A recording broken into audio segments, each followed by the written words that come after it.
Hi everyone, today we have a new video review, and as you can see, this time we are going to talk about fresh release from Eduard. It's a P-51D Mustang, but the catch here is that it comes in 1/72 scale, so it's a small scale aircraft kit, and it comes as a Profipack, so there should be all of the necessary things. And as you remember, I have not reviewed the initial release of this plastic, so for me it was interesting to check what is offered here out of the box, whether this kit is, I would say, notable alternative to the famous Tamiya kit, and of course whether we get all of the necessary items in the Profipack. So first of all, you can note that the box size is quite standard for this type of release from this brand. So here is comparison with my hand. We have quite nice box art here, by the way.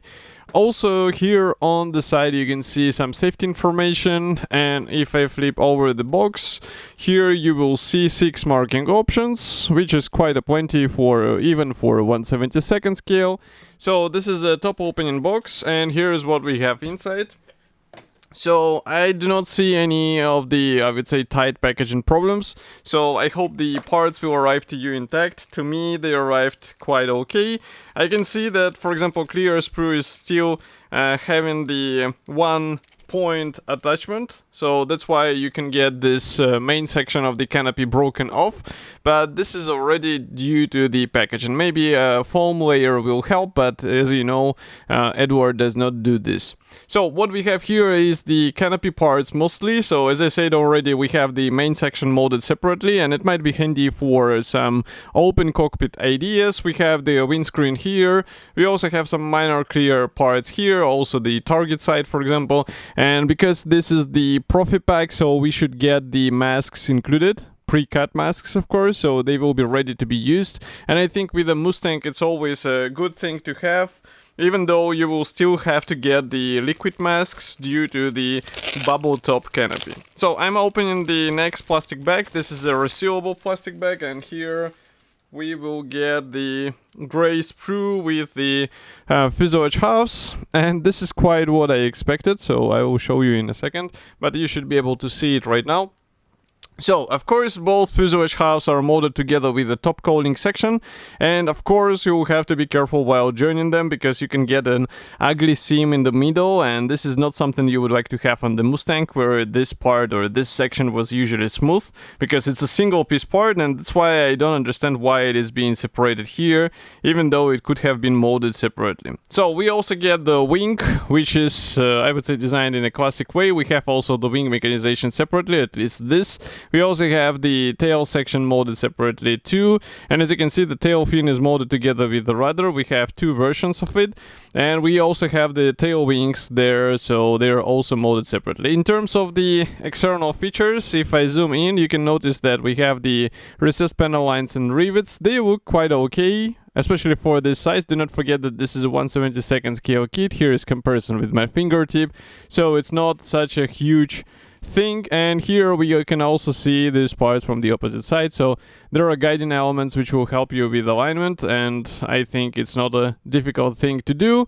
And if I zoom out, you can see these parts from the opposite side. So here again, in my opinion, the biggest catch is that the top cowling section is molded this way. As you can see, we have also this thinned out lines. They should be handy in case you would like to install the Brassin engine, because you will have to cut off the engine parts. The same can be said about this radio station section, or the tail landing gear section. I can see also some thin parts or sections here, but I'm not sure why they are made this way. So we will have to check the assembly manual. And I'm opening the next plastic bag. So let's move this sprue aside, and let's check what is presented on the sprue E. So here we have the cockpit parts. You can notice the cockpit floor, the cockpit walls. We have also the main wheel well parts as well. And also we have here the propeller blades. So everything looks fine. If I zoom in, you can see the features on these cockpit parts. They look quite okay.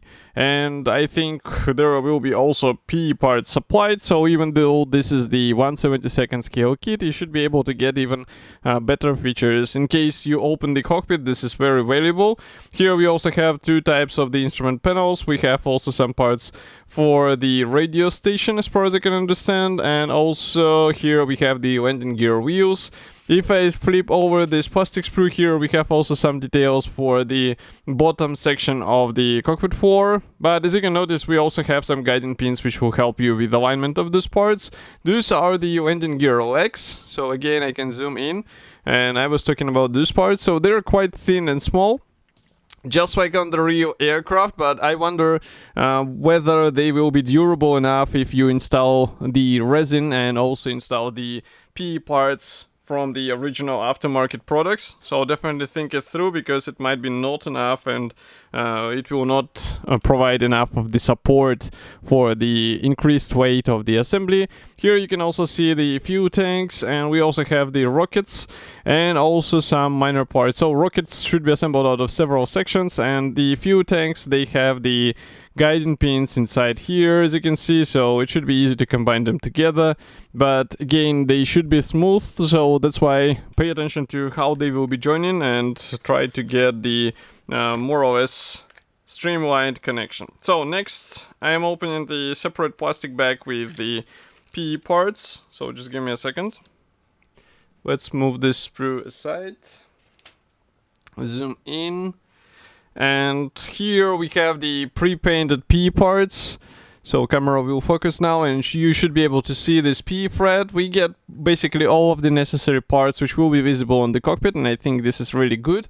But the size of the parts, it will require some due care. It's definitely not for the modelers with a bad eyesight, so keep it in mind. But this is a 1/72nd scale, so this is something what is expected here.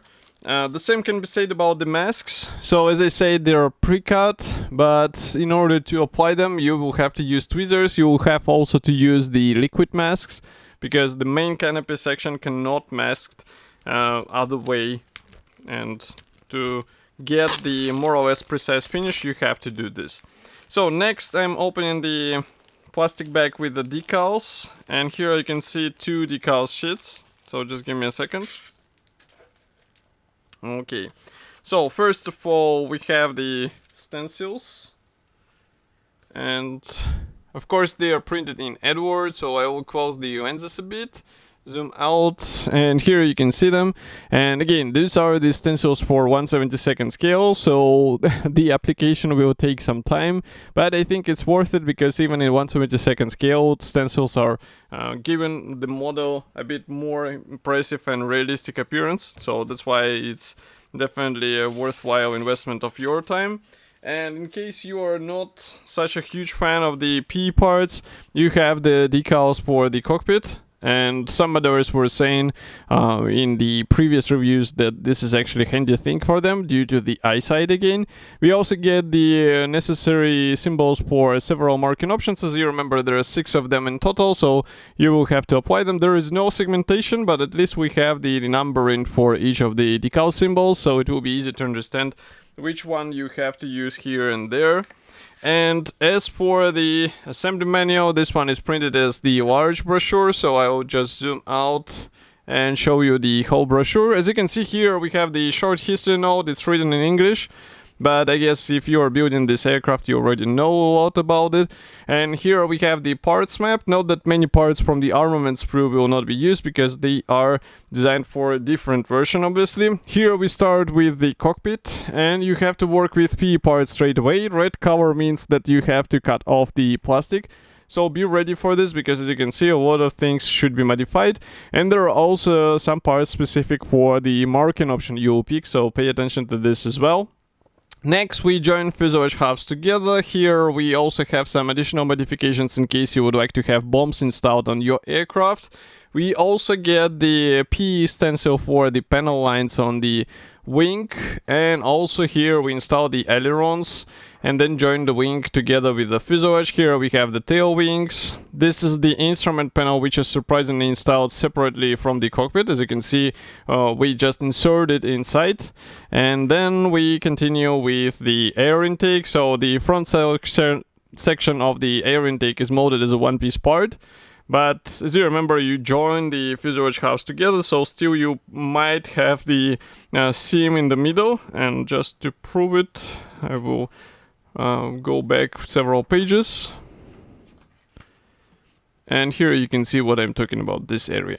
Okay, next we continue with the landing gear wheels. Here we have landing gear doors, which are also requiring some careful painting due to the marking option. And here we continue with the propeller, also the canopy, and then all of this stuff gets installed onto the fuselage. As you remember, you can open the canopy. Here we have the choice of the additional equipment. This is the masks application guide. I'm not sure why the colors are applied, maybe just to make it easier to understand which one goes where. Here we have first two marking options, 1945 and 1944. Next we continue with two more. This is a green aircraft, which is quite interesting because of this nose marking, and here we have the Flying Eagle.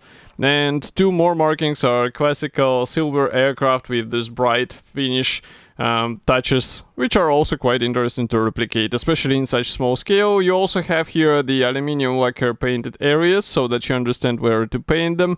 And also here you have the stencil application guide. As you can see, there are plenty of tiny writings on this aircraft and the full list of the additional accessories. So there are a lot of things which can be bought separately, and even the engine, which I was mentioning already. So it's up to you how much you would like to invest into this build, but I think in 1/72nd scale it might be a bit tricky for some modelers. And of course this kit is already available, so if you would like to say something about this model overall, write it here in the comment section below, and I will see you in the next video review. As usual, thank you for joining me today, and bye.